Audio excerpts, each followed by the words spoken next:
2 loaves of bread in 2 minutes. Here we go. 950 grams of bread flour in the bowl.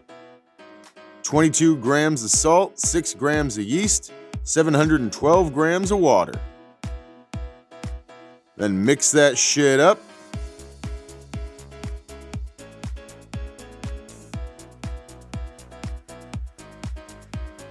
Continue to mix until well incorporated.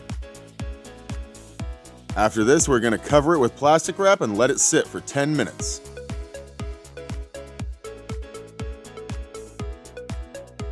Now we're just going to fold it, front under. Just hang it, let it fold down, kind of just fold it onto itself. Roll it into a ball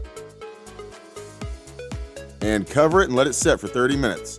After 30 minutes, we're going to do the same thing. Lift it from the center, let the front and the back hang under it. Then we're going to cover it 30 minutes. Let it hang, fold it. Flip it 90 degrees, let it hang, fold it.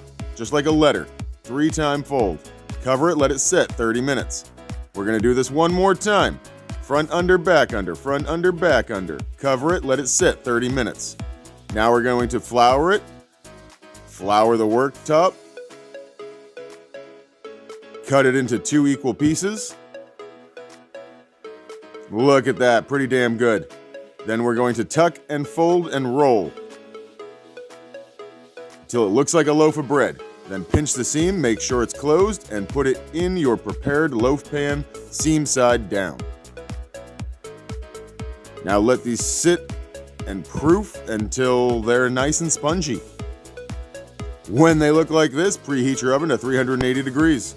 Pop them in that oven when it preheats. And roughly 40 minutes later, you've got beautiful looking bread.